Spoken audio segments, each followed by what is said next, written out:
نوح کے ساتھ خدا کا عہد جب اسے طوفان کے پانی سے سلامت بچایا۔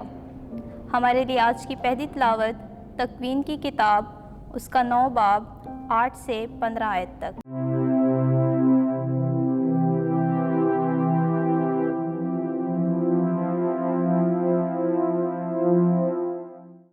اس وقت خدا نے نوح سے اور اس کے بیٹوں سے کہا، دیکھو میں اپنا عہد تم سے اور تمہارے بعد تمہاری نسل سے اور سب جانداروں سے جو تمہارے ساتھ ہیں، کیا پرند کیا چرند اور زمین کے سب درندوں سے جو کشتی سے نکلے، زمین کے ہر طرح کے جانداروں سے قائم کرتا ہوں۔ تم سے میں اپنا عہد قائم کرتا ہوں کہ کوئی جاندار پانی کے طوفان سے پھر ہلاک نہ ہوگا، اور نہ ہی طوفان ہی دوبارہ آئے گا کہ زمین کو تباہ کرے۔ اور خداوند نے کہا کہ جو عہد میں ہر زمانے کی پشتوں کے لیے اپنے اور تمہارے درمیان بلکہ تمہارے ساتھ کے سب جانداروں کے درمیان کرتا ہوں، اس کا یہ نشان ہے، میں اپنی کمان بادل میں رکھتا ہوں، وہ میرے اور زمین کے درمیان عہد کا نشان ہو۔ جس دن میں زمین کے اوپر بادل لاؤں اور میری کمان بادل میں نظر آئے، تو میں اس عہد کو یاد کروں گا جو میرے اور تمہارے اور ہر جاندار کے درمیان ہے۔ طوفان کا پانی دوبارہ نہ چڑھے گا کہ تمام جانداروں کو ہلاک کرے۔ پاک کلام کے پڑھے اور سنے جانے پر خدا کی برکت ہو۔ خدا کا شکر ہو۔ جماعتی جواب: اے خداوند، تیری سب راہیں ان کے لیے رحمت اور صداقت ہیں جو تیرے عہد کو مانتے ہیں۔ اے خداوند، اپنی راہیں مجھے دکھا دے اور اپنے راستے مجھے بتا دے۔ مجھے اپنی سچائی پر چلا اور مجھے تعلیم دے، کیونکہ تو میرا مخلص خدا ہے۔ جماعتی جواب: اے خداوند، تیری سب راہیں ان کے لیے رحمت اور صداقت ہیں جو تیرے عہد کو مانتے ہیں۔ اے خداوند، اپنی رحمت اور شفقت کے کاموں کو یاد کر، کیونکہ وہ ازل سے ہیں۔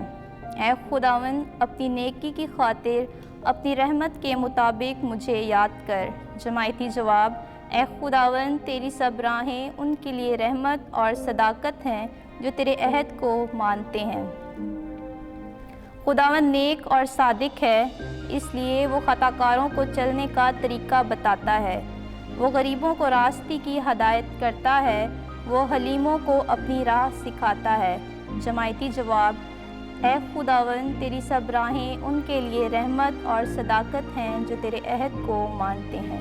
ہمارے لیے آج کی دوسری تلاوت مقدس پطرس رسول کا پہلا خط 3 باب 18 سے 22 آیت تک۔ عزیزو، مسیح ایک بار گناہوں کے واسطے مر گیا، یعنی راست باز ناراستوں کے لیے، تاکہ تم کو خدا کے پاس پہنچائے۔ وہ جسم میں تو مارا گیا، لیکن روح میں زندہ کیا گیا، جس میں اس نے ان روحوں کے پاس جا کر واعظ کیا جو قید تھیں اور اگلے زمانوں میں ضدی تھیں، جس وقت خدا کا صبر نوح کے ایام میں جب تک کہ کشتی بنتی رہی تھی انتظار کرتا رہا تھا۔ اس میں تھوڑے سے لوگ یعنی 8 جانیں پانی سے صحیح سلامت بچی تھیں۔ اس پانی کا مشابہ بھی یعنی بپتسمہ اب تم کو یسوع مسیح کے جی اٹھنے کے وسیلے سے بچاتا ہے۔ یہ بدن کی میل سے پاک ہونا نہیں، بلکہ ضمیر کا خدا کا طالب ہونا ہے۔ وہ آسمان پر جا کر خدا کی دہنی طرف بیٹھا ہوا ہے، جہاں فرشتے اور حکومتیں اور قوتیں اس کی تابع کی گئی ہیں۔ پاک کلام کے پڑھے اور سنے جانے پر خدا کی برکت ہو۔ خدا کا شکر ہو۔ خداوند آپ کے ساتھ ہو۔ ہمارے لیے یسوع مسیح کی انجیل بمطابق مقدس مرکز۔